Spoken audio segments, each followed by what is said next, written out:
has shot me at the hospital, has chased me several times to where I have to keep relocating, and the world just keeps saying it's gonna be taken care of. And so that's not the biological dad? No. Right, so then the biological dad, hey, how you doing? Can't do all right, anything, but I don't know. So the biological dad is pretty much doing all the work right now.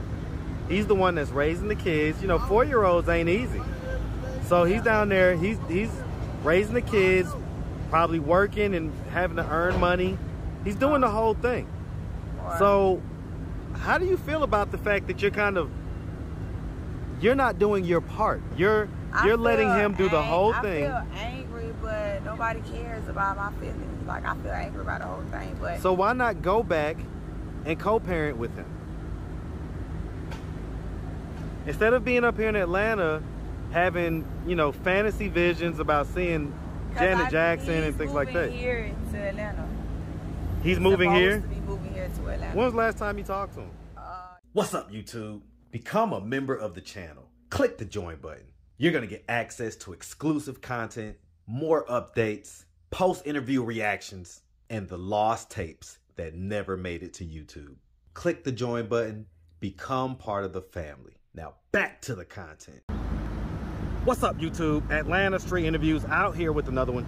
So we got a young lady with us today, and just I guess a little update. So how you doing today? I'm terrible. Like, from the last video I did, I was going through it with trying to find my family. So, I mean, you've never actually asked them. This is the time to do that right now. Look them dead in the camera. They can't respond. They're not here. So just say whatever's on your heart.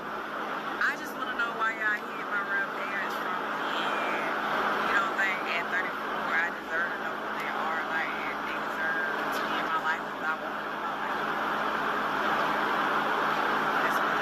Am I to my real family, that who I really belong to? I just pray y'all keep me in my life. Okay, I end up finding them, and come to find out, my family is Janet Jackson, Michael Jackson, you know, all of them. I don't know all of them, but they all are famous. But come to find out, my story is they had me when I was a baby, but they were raping me when I was a kid. And it was several of them that slept with me when I was a kid, and they lost me. So recently I tried to reach out to them, but they was just doing famous celebrity stuff. I'm standing right here. They standing way over there talking and laughing, admitting the fact that who was standing over there? Janet Jackson and her sister and a few more of our family that I barely could see. So with that, I'm still trying. When did this happen? This was like a week ago. But it's been going on since the last video. I guess they seen it. They seen the video and got mad about it or whatever. But they haven't been real life to me. Like, they talk to me like I could be standing here and I hear them call my name way over there, and they expect me to talk to them way over there, like crazy stuff. And they still leave me homeless and don't try to help. So I try to pursue my rap career, and they said that their family legacy, I couldn't be a rapper without them. So it's like they're making me be homeless. They're making you be homeless? Yeah. Well, I mean, that's you was how already... I feel like because every time I try to accomplish something, I keep hearing that your family doesn't want you to do this, or your family wants to be involved, but everything they're doing is stopping me from progress. So like, I went to try to get a job, and oh, our family rich, she doesn't need to work, but they keep saying I'm rich too, but how am I rich and I'm still poor? Like, I don't get it. Okay. All right. So, I mean, let's unpack this a little bit, right? So, how is it that you found out that the Jackson family was? I was down there by the Greyhound, and I was walking, and I heard them talking about me, and I heard my name, and I was just listening to them. Janet Jackson and them, they was down there by the Greyhound? Uh-huh. Okay. What were they doing down there? Just standing there looking, watching me. Okay.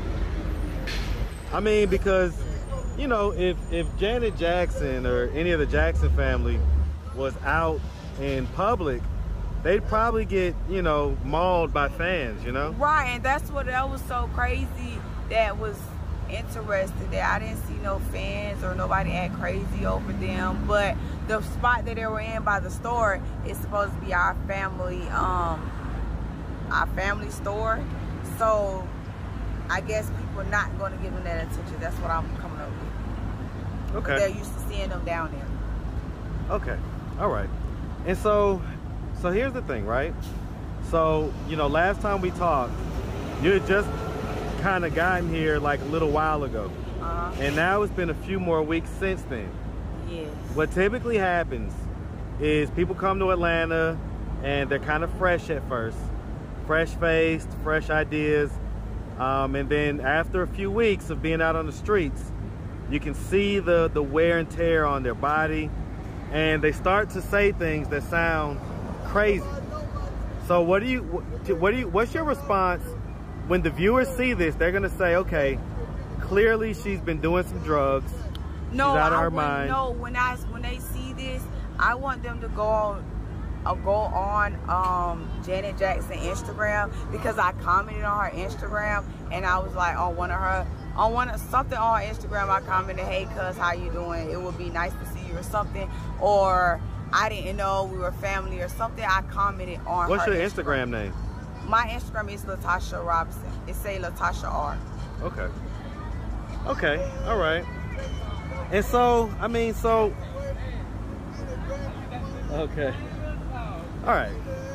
So, okay. So let me ask you this, because I mean, I think one of the things that had bothered a lot of people last time was the fact that you kind of seemingly wasn't really fighting to be in your kid's life. So who has custody of your kids right now?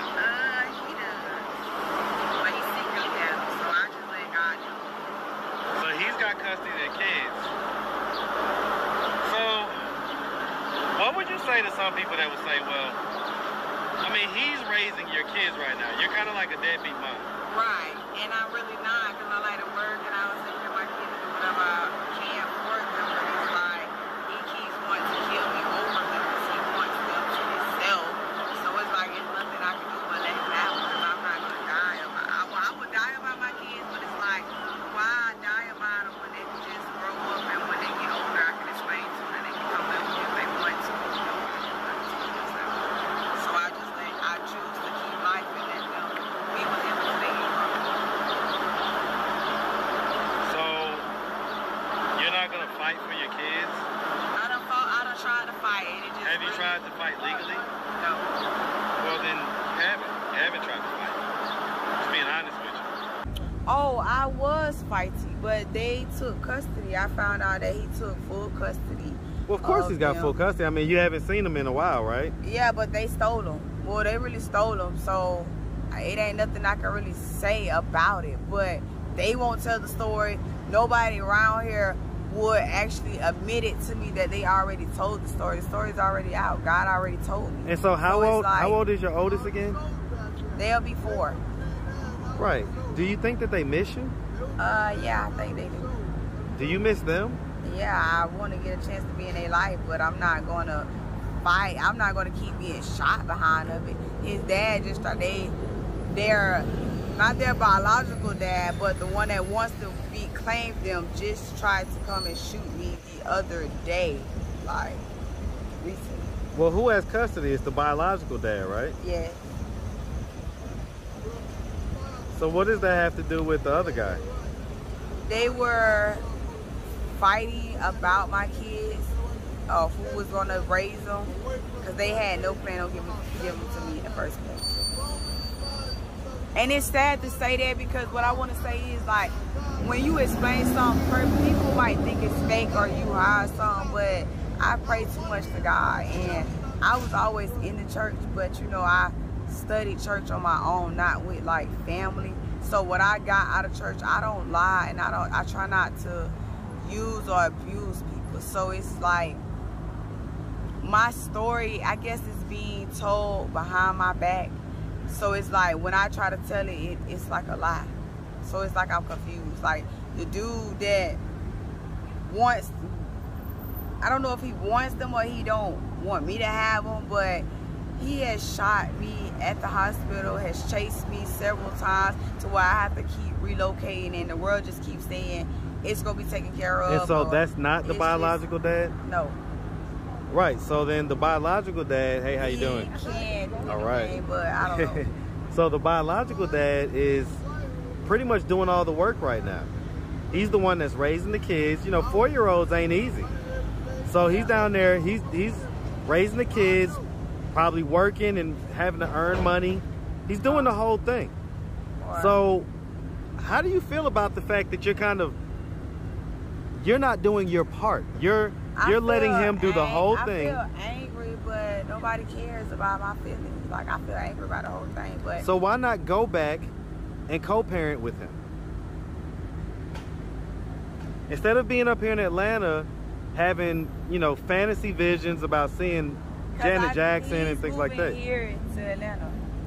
He's moving here? He's supposed to be moving here to Atlanta. When was the last time you talked to him? Yesterday. And so your father's, I mean your kid's father is moving here to Atlanta. It's supposed to be. Yeah. Okay. All right. So I mean, so let me ask. So what drugs have we been doing since we've gotten here? Marijuana and still the little ecstasy I tell you about. Okay, so the ecstasy, you know, do you think that's what has you having these visions of Janet Jackson? Hell no, because at the end of the day, I hate that they my family, because for you to do what you did to me a week ago or 2 weeks ago, I have no feelings for you. I don't care about you. I really hate that I even reached out to even know who my family is, to where now I don't want to know them. I don't want to be around them. So I hate to. And so when was the last time you talked to your adopted parents? I haven't talked to them at all. You don't miss them? No. It was just a bunch of family drama. Do you think they miss you? No. Are they helping to take care of your kids right now? No. Okay. All right, miss. So I mean, all right, so the bottom line is, you know, you're still kind of out here on the street, right? So what are we doing to try to get ourselves, hold on real quick, miss. All right, quick interruption. But so what are we doing to try to get ourselves out of this position of homelessness? Well, I'm trying to find me a job, and hopefully when I find me a job, I can actually move, because somebody stole my ID and everything, so I don't got none of that. So it's like really trying to figure out how to get a new ID. And did you have your ID on the last video? Yes. Okay, it hadn't gotten stolen at that point? No. My Cash App got stolen after I did the video, everything. Okay. All right, well, we hear that a lot as far as the ID and the credentials and that stuff getting stolen. So we know that happens pretty much to almost everybody out here. Right. Or at least that's, you know, that's the story. So, all right, well, listen, we really appreciate you giving us this update. And, you know, we just want what's best for you out here, okay? We really hope that you get it, you know, figured out, and that you can, you know, get to kind of be in your kid's life. Because that's really the most important thing. All right? All right. All right, make sure you have a good one out here, all right? You too. All right, have a good one.